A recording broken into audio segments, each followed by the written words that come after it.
out onto the track. This might be the race of the night. Everyone looking forward to seeing what Sydney will do. Megan Tapper there in lane 1, certainly popular from Jamaica, but not Sid popular. This is Tia Jones. She's making her 3rd appearance as a Grand Slam challenger.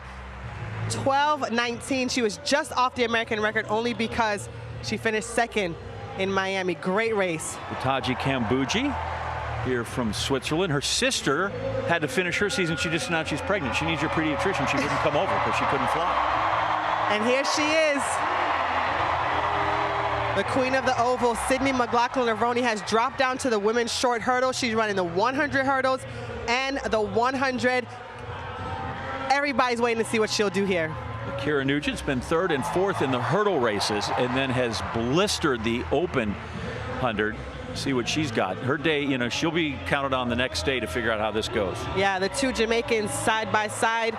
Danielle Williams won the slam in Kingston. Nugent won in Miami. What will they do here? Tania Marshall, part of Dennis Shaver's sprint crew down there in LSU. He just finds fast women all the time. They never let up. Yeah, and they said that she looked really, really good in warm-ups. This is Christina Clemons. She's making her Grand Slam debut. She's an Olympic semifinalist and a world indoor silver medalist back in 2018. And if you're this is it, the moment we've been waiting for. If you're wondering how this goes, 12:61, the facility record for 11 for 11 clean sweep. Steve Cram.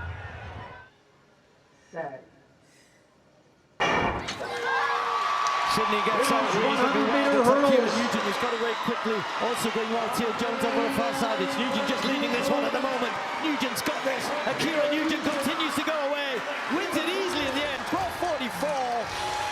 Sydney just not on terms in an event we wouldn't necessarily expect it to be. Tia Jones did hang on for 2nd place after getting out sharp, but Nugent staffed her authority all over that race there.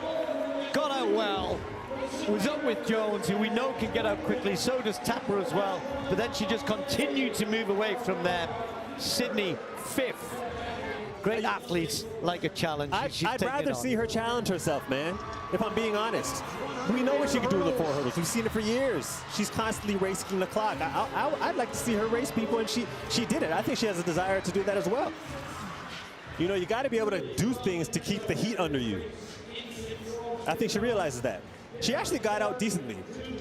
Having Akira right next to her, though, when you're next to that kind of cadence, it can actually throw you off because this is something that she doesn't necessarily feel all the time. She's on a stagger usually and doesn't always have athletes right next to her. So that's new for her.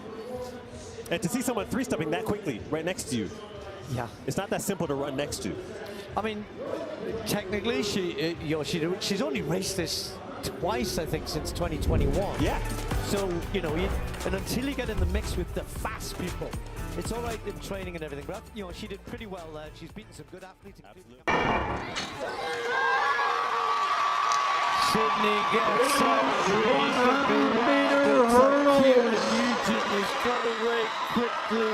Also going well, Tia Jones over the far side. It's Nugent just leading this one at the moment. Nugent's got this. Akira Nugent continues to go away.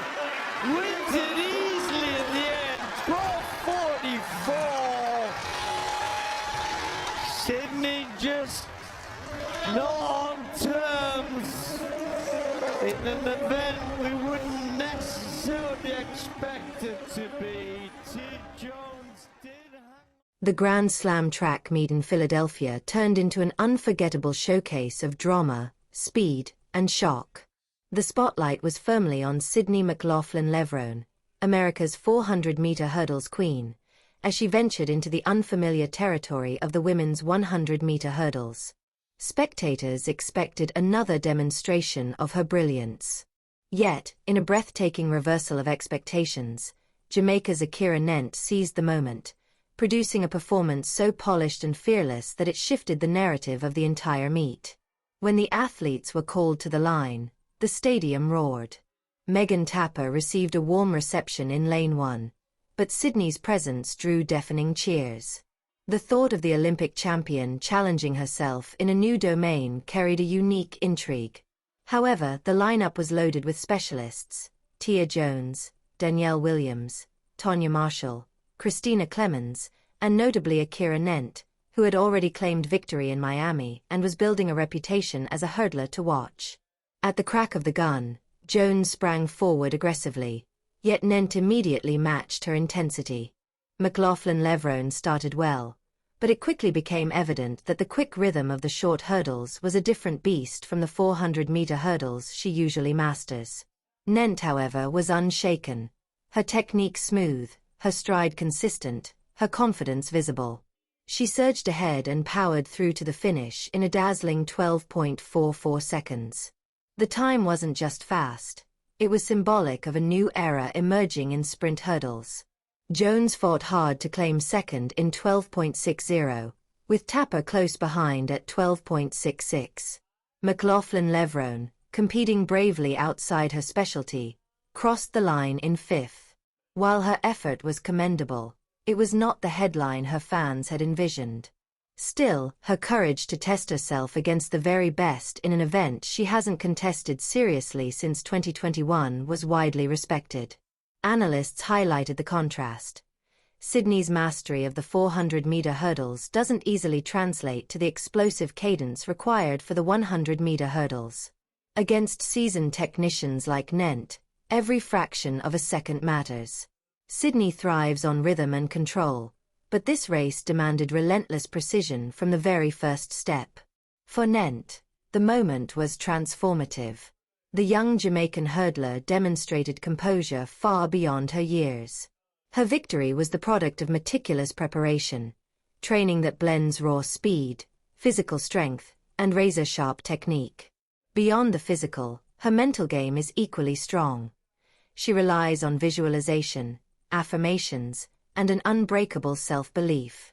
It was clear she came to Philadelphia not to participate, but to dominate. This triumph represents more than a personal breakthrough.